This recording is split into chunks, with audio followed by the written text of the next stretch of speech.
అన్నదాతల ఆందోళన ఢిల్లీ సరిహద్దుల్లో మళ్లీ కొనసాగుతోంది. పంటకు మద్దతు ధర ప్రకటించాలని డిమాండ్ చేస్తూ ఆందోళన కొనసాగిస్తున్నారు. కేంద్ర ప్రభుత్వంతో చర్చలు విఫలం కావడంతో నేడు చెలో ఢిల్లీ నిరసన కార్యక్రమం యథావిధిగా కొనసాగుతుందని రైతులు ప్రకటించారు. దీంతో దేశ రాజధానిలో టెన్షన్ వాతావరణం నెలకొంది. రైతుల ప్రకటనతో ఢిల్లీలో పోలీసులు అలర్ట్ అయ్యారు. ఢిల్లీ సరిహద్దుల్లో పోలీసులు భారీ సంఖ్యలో మోహరించారు. రైతులు రాకుండా రోడ్లపై ముళ్ల కంచెలు, బారికేడ్లు ఏర్పాటు చేశారు. ఢిల్లీకి వచ్చే వారిని బోర్డర్ల వద్ద క్షుణ్ణంగా పరిశీలిస్తున్నారు పోలీసులు.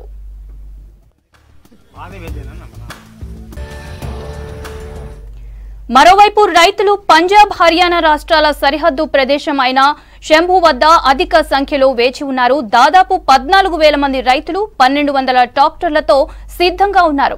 కనీస మద్దతు ధరపై చట్టం తీసుకువచ్చేందుకు కేంద్రం ఒకరోజు పార్లమెంట్ను సమావేశించాలని రైతు నాయకుడు శర్వాన్ సింగ్ పంథేర్ కోరారు. తమ మార్చ్ను అడ్డుకునేందుకు హర్యానాలోని సరిహద్దు గ్రామాల్లో పారామిలిటరీ బలగాలను ఉంచారని ఆరోపించారు.